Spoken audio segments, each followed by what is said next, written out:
এবার আসেন নারী মেয়ে হিসাবে।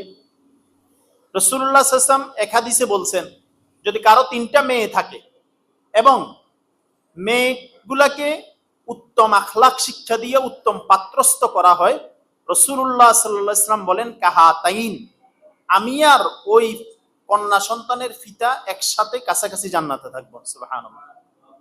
আরেক হাদিসে রাসূল 2টার কথা বলছেন, আরেক হাদিসে রাসূল 1টার কথা বলছেন। এবং রাসূলুল্লাহ সাল্লাল্লাহু আলাইহি ওয়াসাল্লাম বলছেন, তোমরা ছেলেদের চেয়ে মেয়েদেরকে বেশি ভালোবাসো। কেন? 15, 16, 17 বছর পরে মেয়েটা অন্য জায়গায় বিয়ে বসে যাবে, সে বাপের বাড়ির খবরাখবর তেমন পাবে না, বাপের আদর মায়ের আদর তেমন পাবে না। এবং রাসূলুল্লাহ সাল্লাল্লাহু আলাইহি ওয়াসাল্লাম বলছেন, তোমরা যদি বাহির থেকে কোনো মজা বা কোনো জিনিস নিয়ে আসো, মেয়েটার আগে হাতে দাও। রাসূলুল্লাহ সাল্লাল্লাহু আলাইহি ওয়াসাল্লামের একজন কন্যা ছিলেন ফাতেমা রাদিয়াল্লাহু আনহা। রাসূলুল্লাহ সাল্লাল্লাহু আলাইহি ওয়াসাল্লাম যখন কোথাও যেতেন, ফাতেমা রাদিয়াল্লাহু আনহার সাথে সবার শেষে দেখা করে যেতেন। আবার যদি আসতেন, রাসূলুল্লাহ সাল্লাল্লাহু আলাইহি ওয়াসাল্লাম সবার আগে এসে কি করতেন? ফাতেমা রাদিয়াল্লাহু আনহার সাথে দেখা করতেন। এবং একদিন আল্লাহ রাসূল সাল্লাল্লাহু আলাইহি ওয়াসাল্লামের কন্যা ফাতেমা, আমাদের বোন ফাতেমা রাদিয়াল্লাহু আনহা এবং খলিফাতুল মুসলিমিন আলী রাদিয়াল্লাহু তাআলা আনহু, স্বামী স্ত্রী, কোন এক সময় ঝগড়া হয়েছে, কথা মন মালিন্য হয়েছে, হওয়াটা স্বাভাবিক, না হওয়াটা অস্বাভাবিক। বলেন, স্বামী স্ত্রী মন মালিন্য হওয়াটা কি? না হওয়াটা। যদি দেখেন যে 1-2 মাস কোনো মন মালিন্য নাই, তাহলে বুঝতে হবে কোনো ঝামেলা আছে। আর যদি এই রাগারাগি অভিমান ঠিক আছে, তাহলে পরিস্থিতি কি স্বাভাবিক আছে। আল্লাহ রাসূল সাল্লাল্লাহু আলাইহি ওয়াসাল্লাম খবর পাইলেন যে আলী রাদিয়াল্লাহু তাআলা আনহুর সাথে রাগারাগি হয়েছে। তো ফাতেমা রাদিয়াল্লাহু আনহাকে জিজ্ঞাসা করলেন, আলী কোথায়? আমার সাথে রাগ করে কোথায় গেছে? দেখে তো আলী রাদিয়াল্লাহু তাআলা মাটির ভিতরে শুয়ে আছে। তখন রাসূল তাকে বললেন যে আবার তোরা এই মাটির বাপ উঠো, ধরে নিয়ে আসলেন। আইনা ফাতেমা রাদিয়াল্লাহু আনহা শুয়েছিলেন, উঠতে চাইছে, কেউ উঠার দরকার নেই। আল্লাহ রাসূল মাঝখানে শুয়েছেন, আলী রাদিয়াল্লাহু তাআলা আনহুকে ডান পাশে, ফাতেমাকে বাম পাশে শোয়াইছেন। শুয়েছে ছিলেনই, মধ্যখানে শোয়ানোর পরে কিছুক্ষণ কথা বলে আল্লাহ রাসূল আলী রাদিয়াল্লাহু তাআলা হাত নিলেন হাতে, ফাতেমা রাদিয়াল্লাহু আনহার হাত নিলেন হাতে, দুজনের হাত এক করে দিয়ে বললেন, যাও আমরা কি করে নিছি, সুলাহ করে নিছি, সন্ধি করে নিছি, আমাদের ভিতরে ঝগড়া নাই। তখন দুজন বললে যে আমরা সুলাহ করে নিছি। দুজন হাসতেছিল, তখন রাসূল মধ্যখানে উঠে চলে গেছেন। সুবহানাল্লাহ। তাহলে নারী হিসাবে, মেয়ে হিসাবে দেখেন, একটা ছেলের দায়িত্ব পিতামাতার শরীয়তের দৃষ্টিকোণ থেকে কতক্ষণ? যতক্ষণ পর্যন্ত ছেলেটা সাবালক হবে না। যখন সাবালক হয়ে যাবে, সাবালক মানে বিয়ের উপযুক্ত হয়ে যাবে, তখন ওই মাতা পিতার দায়িত্ব, সন্তানের খরচ পোষণ দায়িত্ব কিনা বলেন, সন্তানের ভরণ পোষণের দায়িত্ব মাতা পিতার না। কিন্তু যখন একটা মেয়ে আল্লাহ তাআলা দিবেন, এই মেয়েটাকে যতক্ষণ পর্যন্ত বিয়ে না দিবে, ততক্ষণ পর্যন্ত এটার ভরণ পোষণের দায়িত্ব কার? বলেন। আল্লাহ না করুক, বিয়ের পরে যদি কোনো যুক্তিযুক্ত কারণে তালাক হয়ে যায়, ওটাও স্বাভাবিক। তাহলে ওই মেয়েটা যদি আবার বাপের বাড়ি আসে, ওই মেয়েটারও দায়িত্ব পালন করা মাতা পিতার দায়িত্ব, ভাইয়ের দায়িত্ব। যদি কোনো কারণে বিধবা হয়ে যায়, স্বামীটা মারা যায়, আবারও যদি নিজের মা বাবার কাছে আসে, এই মা বাবার দায়িত্ব তার মেয়ের কি করা? লালন পালন করা। তাহলে ইসলাম নারীদেরকে কি অগ্রাধিকার দিয়েছে নাকি সমান অধিকার দিয়েছে? বলেন। প্রাসঙ্গিক ক্রমে আরেকটা কথা বলি, যদি কোনো পিতা জীবিত থাকা অবস্থায় সন্তানদের মাঝে সম্পদ বন্টন করে দিতে চায়, বলেন তো কি বলছি আমি? কি করে দিতে চায়? সম্পদ। তাহলে সমানভাবে বন্টন করতে হবে, ছেলেকে যা দিবে মেয়েকেও তা দিবে শরীয়ত। আমার কথা কি বুঝলেন? মাসালাটা বুঝে আসছে?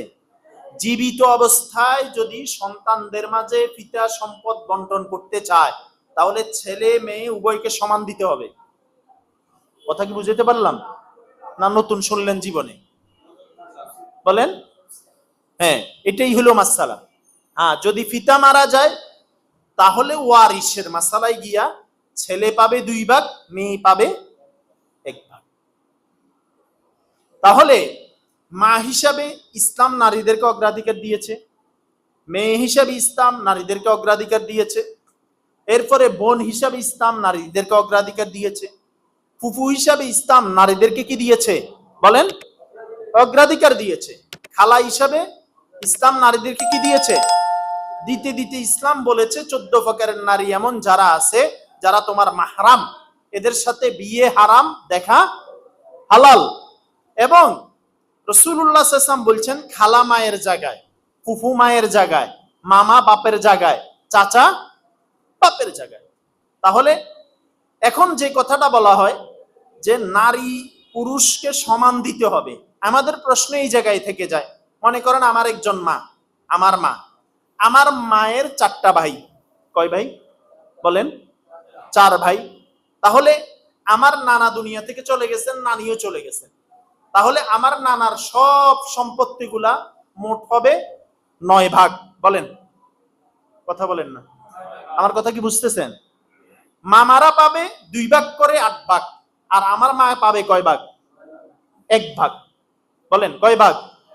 এখন কথা হলো, যারা আজকে নারী সংস্কারের নাম দিয়া বা বিভিন্ন সময় 1/11-তে যখন তত্ত্বাবধায়ক সরকার ছিল, তারা এই কথাটা বলছিল প্রাথমিকভাবে যে নারী পুরুষকে সমান দিতে হবে। সমান কেমনে দিবে? আমাদের কথা হলো, একজন নারী যে বাপের সম্পত্তির 2 ভাগের 1 ভাগ পাবে, অর্থাৎ ছেলে যা পায় মেয়ে তার 2 ভাগের বলেন 1 ভাগ পাবে। আমাদের দেশে মুসলমানের সমাজে, মুসলমানের পরিবারে শতকরা কত পার্সেন্ট পরিবার থেকে মেয়েটা 1 ভাগ সঠিকভাবে পাচ্ছে বলেন তো? বলেন, পাচ্ছে? আমার মামারা আমার মাকে সম্পত্তি দিচ্ছে না, আমি ভাই হইয়া বোনকে দিচ্ছি না। কথা বুঝেন নাই? উচিত তো ছিল সমান পাবে এটা বলার আগে ন্যায্যটা পাবে এটা বলার দরকার ছিল। কথা বুঝেন নাই? কি বলার দরকার ছিল? বলেন। যেখানে একটা মেয়ে তার বাপের প্রাপ্য সম্পদ, হালাল সম্পদ, জায়েজ সম্পদ আনতে গেলে হাজার মাসালা দাঁড় করাইয়া দেয়। ভাইয়েরা বলে যে তোকে বিয়ে দিতে খরচ হয়েছে, এই হয়েছে সেই হয়েছে, অনেক কথা বলে। অনেক সময় যুদ্ধ করে আদায় করতে হয়, তাও যতটুকু পাবে ততটুকু দেয় না, লামসাম দিয়ে কি করে দেয়? বিদায় করে দেয়, বলে তোকে দোয়া করে দিস। আবার বলে যে বাপের বাড়ি থেকে সম্পদ আনলে অনেক সময় এটা সয় না, তো বড় করে যে আপদ দিতে হবে, মানুষকে খাওয়াইতে হবে যেন তোমার সয়। আমার কথা বুঝেন নাই? তাহলে যারা বলে নারী পুরুষ সমান অধিকার প্রাপ্য, তাহলে তো সরাসরি এটা কুফরি কথা, কোরআন বিরোধী কথা। বলেন কি বিরোধী কথা? বলেন। আমরা সংস্কার চাই, ইসলাম বিরোধী আইনগুলাকে ইসলামের পক্ষে আনার সংস্কার দরকার ছিল।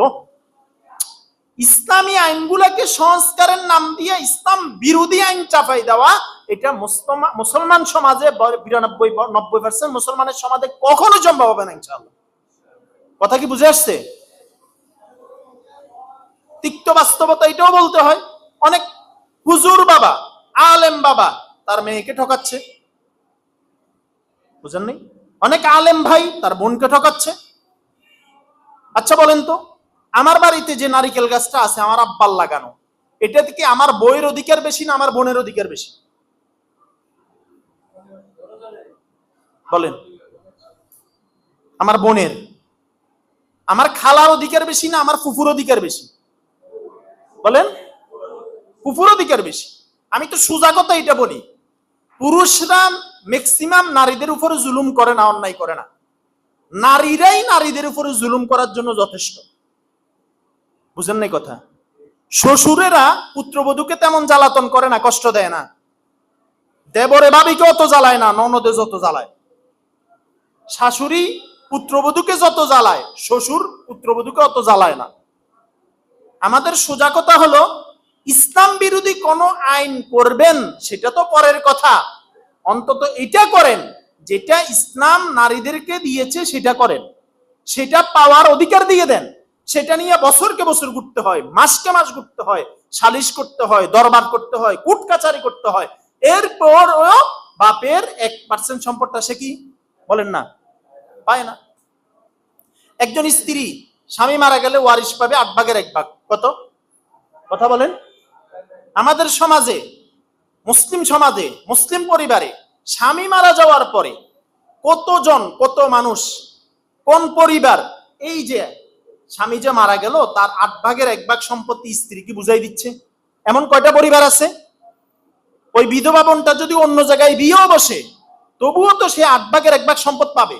কথা বলেন, পাবে কিনা? পাবে। পাচ্ছে না কেন? নারীদেরকে অগ্রাধিকার ইসলাম দিয়েছে। এখন ইসলামের আইন যেটা দেওয়া আছে, ইসলাম নারীদেরকে কখনো কি করেন না, ঠকান না। বলেন, নারীদেরকে কখনো, ইন্নাল্লাহা লাইসা বিযাল্লামিল লিল আবিদ, আল্লাহ তাআলা বান্দার উপরে কখনো কি করেন না, জুলুম। আল্লাহ তাআলা বলেন, আলাইসা আল্লাহু বিকাফিন আবদা, বান্দা আমি আল্লাহ কি তোর জন্য আল্লাহ হিসেবে যথেষ্ট না? কি বলার ঢংটা কি? তার মানে আমি আল্লাহই বান্দা তোর জন্য যথেষ্ট। সুবহানাল্লাহ।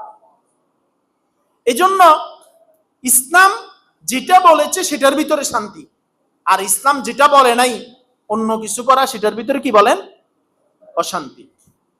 এবার আসেন আরেকটা নারী